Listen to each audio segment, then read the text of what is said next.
Welcome to this edition of RPPV News. I'm Jo Violetta. And I'm Shelby Brooks. Coming up, a Rye bakery fined for breaching food safety codes, a push to can the Frankston CBD dog ban, and a solution for peninsula power shortages in summer. But first, surfers have flocked back to Bogues Rocks after a whale carcass washed ashore earlier this week. Now gone, the humpback whale remains increased shark activity in the area, but that hasn't been enough to deter beachgoers. The Victorian Fisheries Authority issued a warning advising people to stay away from the humpback whale carcass, which washed ashore between Gunnamatta and St Andrews beaches on Monday, September 23rd. There were also safety concerns regarding pathogens from the whale carcass that could be harmful to humans. Almost 800 Mornington Peninsula homeowners have seen up to a 20% increase in their rates bills just for living in the Green Wedge. Council ruled that people who lived in the area who weren't growers gained greater value than the general ratepayer from policies and programs that protected the Green Wedge.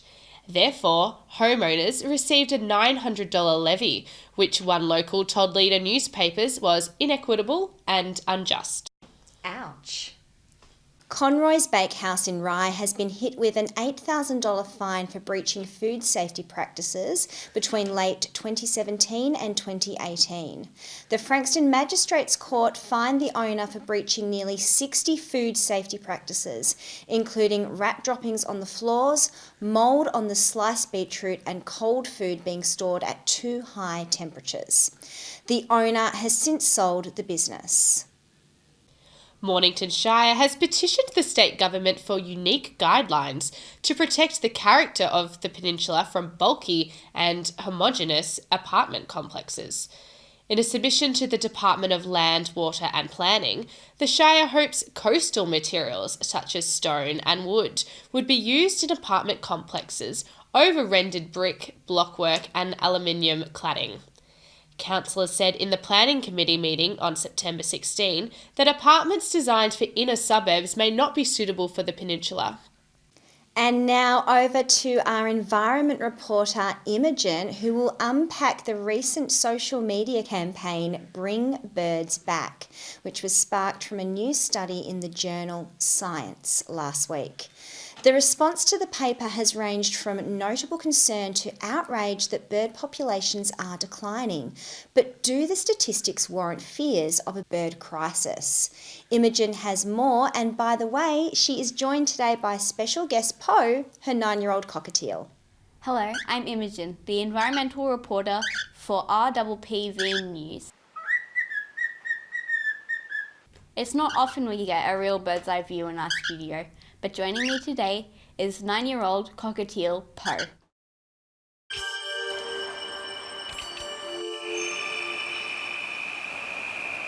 A bird's life is not easy these days.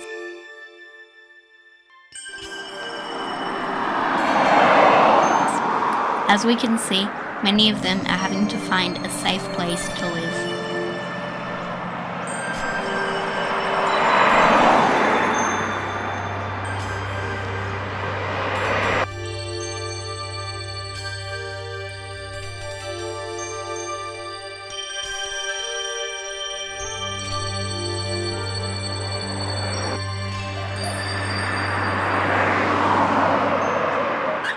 Recent research shows that bird populations are declining globally, with 2.9 billion less birds in North America than in the 1970s.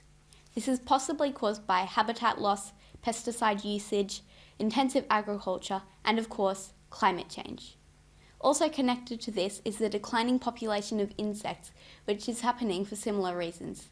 This could have catastrophic effects on the rest of the ecosystem, with birds being both predator and prey. Have you noticed a change in the bird population near you? We'd like to know. Get in touch with us on the RPP FM Facebook page and let us know what is happening in your area. Have you got anything to tell us?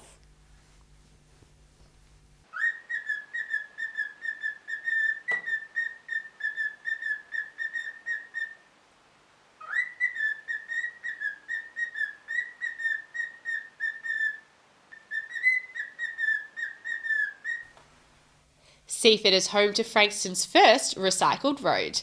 The small stretch of asphalt used 500 kilograms of waste, mostly from the automotive industry, to resurface the street.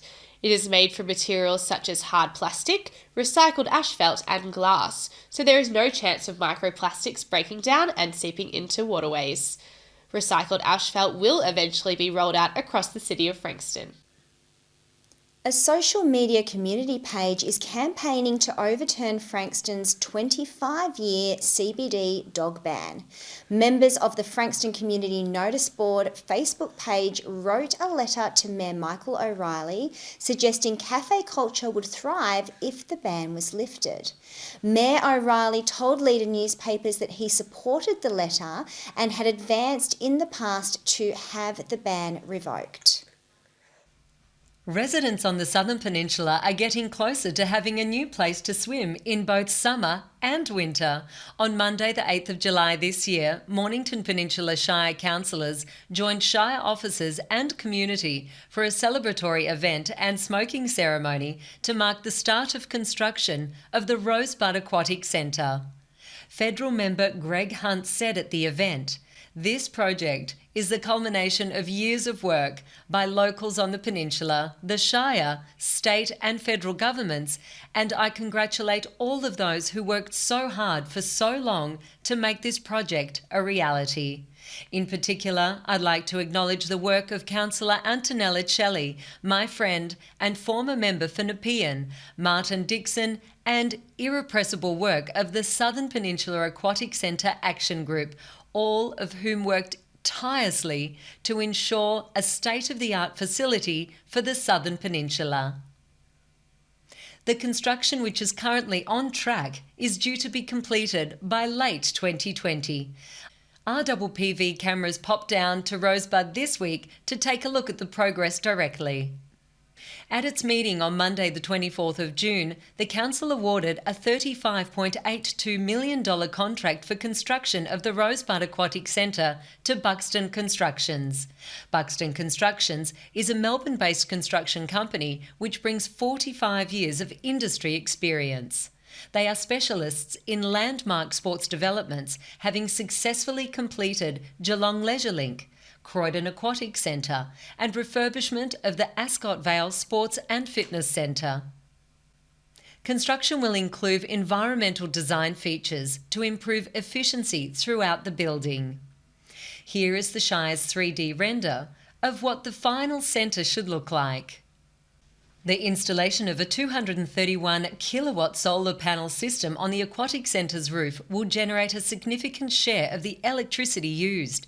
Air pressurisation will be used in the roof to reduce heat loss from the pool when not in use and alleviate the need for pool blankets. Other ways energy will be minimalised is by installing insulation on the walls and floors of the concrete pools to reduce heat loss, having an airtight building, using natural lighting, and having an energy-efficient water treatment plant and equipment. Thank you for watching our RPPV special report. I'm Lisa Lenoble. See you next week. Joe, would you stop if you ran over an animal with your car? Well, Shelby, I haven't been in that situation before. What would be the benefits of stopping? Well, a new campaign is asking people to do just that and take a photo as part of a citizen science project this month. Cars are being described as a new type of predator for mammals and birds, wiping out more than 10 million animals a year as roadkill. Bruce Englefield of Sydney University said because vehicles give little warning, travel at top speeds, and kill indiscriminately, cars are the recipe for extinction. A roadkill reporter app allows users to take a pic of the unfortunate animal with a GPS and timestamp. This way, scientists hope to have a reliable estimate of yearly Australian roadkill and identify hotspots.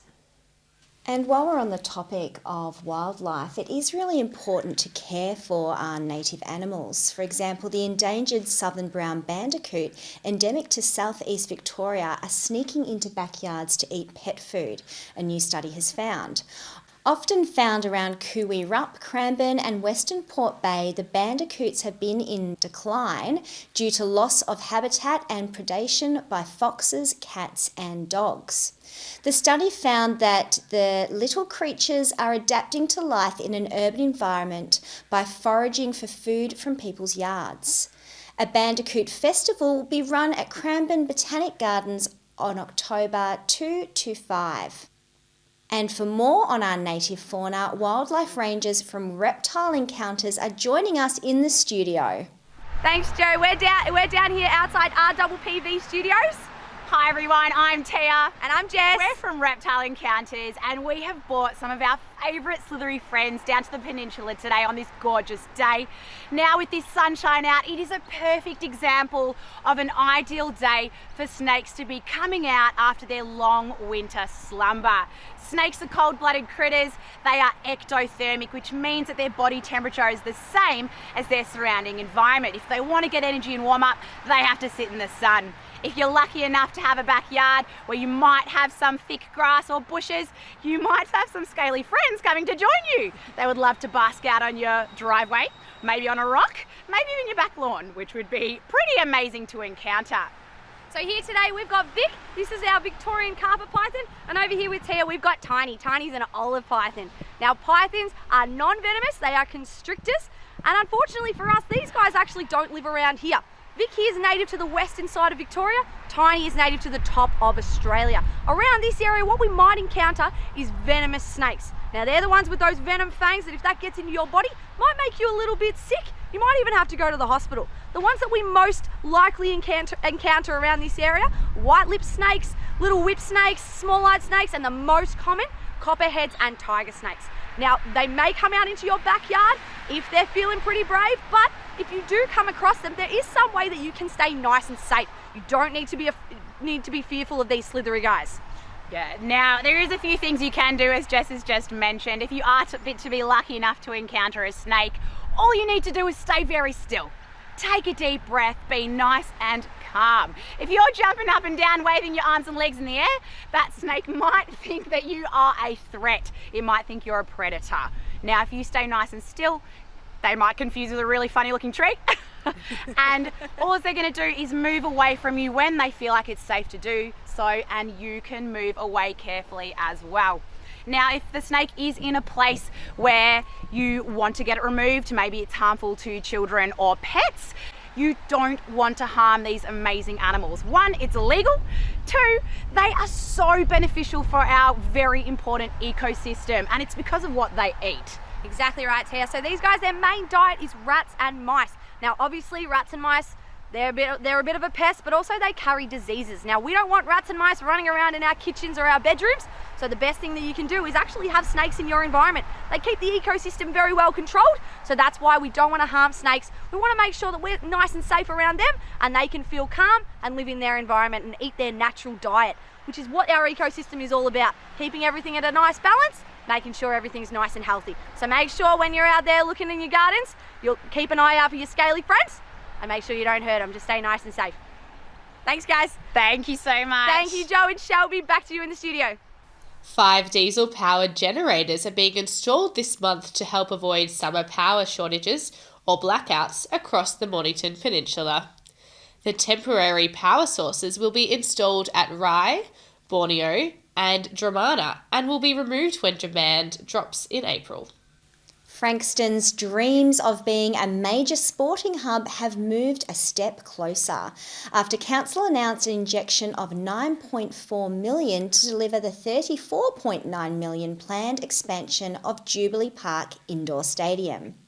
After extensive lobbying to both state and federal governments for the extra funding, Frankston City Mayor Michael O'Reilly has announced the council will step in to meet the project's needs. The plan is to build a regional sporting hub to meet the community's increased growth in netball, basketball, cricket and football. And with spring on our doorstep, it's time to step out and enjoy Peninsula Arts Society's annual Spring Art Show. This is their main fundraising event for the year, being held on the Cup Weekend, Saturday the 2nd of November to the 5th of November in their Art Society Gallery at Frankston South. Art in all categories will be displayed and on sale, so make sure you check it out. And now over to the weather with Lisa Lenoble. Lisa Lenoble with the Mornington Peninsula 7-day forecast this Friday, the 4th of October. Today a beautiful day with a high of 22 and a low of 7, afternoon clouds and 9 km/h winds. Saturday a high of 23 and a low of 10, mostly cloudy with 10 km/h winds.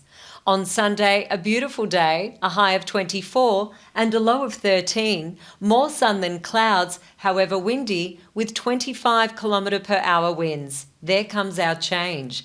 Monday, we're looking at a high of 17 and a low of 9, overcast with 15 km/h winds. Tuesday, a high of 16 and a low of 6, nice and sunny, 11 km/h winds.